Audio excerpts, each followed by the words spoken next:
পশ্চিমবঙ্গের সবচেয়ে বড় জেলা কোনটি? একদম ঠিক, দক্ষিণ চব্বিশ পরগনা।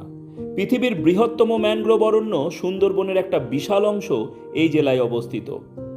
সরকারি তথ্য অনুযায়ী জেলার 29টি উন্নয়ন ব্লকের মধ্যে 13টি সুন্দরবনের অন্তর্গত। আর এখানেই রয়েছে সুন্দরবনের সবচেয়ে বিখ্যাত বাসিন্দা রয়্যাল বেঙ্গল টাইগার। এটি আবার বিশ্বের বৃহত্তম বদ্বীপ গঙ্গা ব্রহ্মপুত্রের বদ্বীপের অংশ।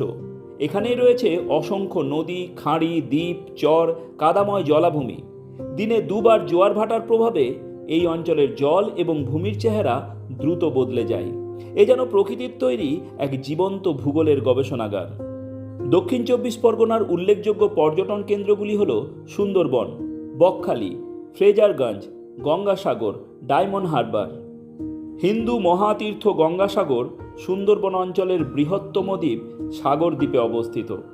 এখানে গঙ্গার মোহনা অঞ্চলে প্রতি বছর মকর সংক্রান্তির সময় অনুষ্ঠিত হয় বিখ্যাত গঙ্গাসাগরের মেলা। এখানের জয়নগরের মোয়া স্বাদে বিশ্ববিখ্যাত।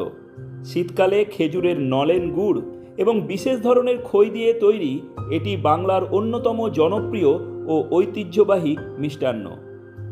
এই জেলার মানুষদের জীবিকা অত্যন্ত বৈচিত্র্যপূর্ণ। এখানের গুরুত্বপূর্ণ জীবিকাগুলি হল মৎস্য শিকার এবং মৎস্য চাষ, কৃষিকাজ, মধু সংগ্রহ, কাঁকড়া ও অন্যান্য জলজ সম্পদ সংগ্রহ, বন্দর ও নদীপথ ভিত্তিক বিভিন্ন অর্থনৈতিক কাজকর্ম, শিল্প, নগরাঞ্চল ভিত্তিক কাজ এবং পর্যটন। উপকূলীয় এবং সুন্দরবন অঞ্চলের বহু মানুষের জীবন সরাসরি নদী এবং সমুদ্রের সঙ্গে যুক্ত। এই জেলা আমাদের দিয়েছে আচার্য প্রফুল্লচন্দ্র রায়, ডক্টর নীলরতন সরকার, রামনারায়ণ তর্করত্ন, শক্তি চট্টোপাধ্যায়, হেমন্ত মুখোপাধ্যায়ের মতো মহান ব্যক্তিত্ব। এই সুন্দরবন অঞ্চলের জীবন যত সুন্দর, যত বৈচিত্র্যময়, ততটাই কঠিন।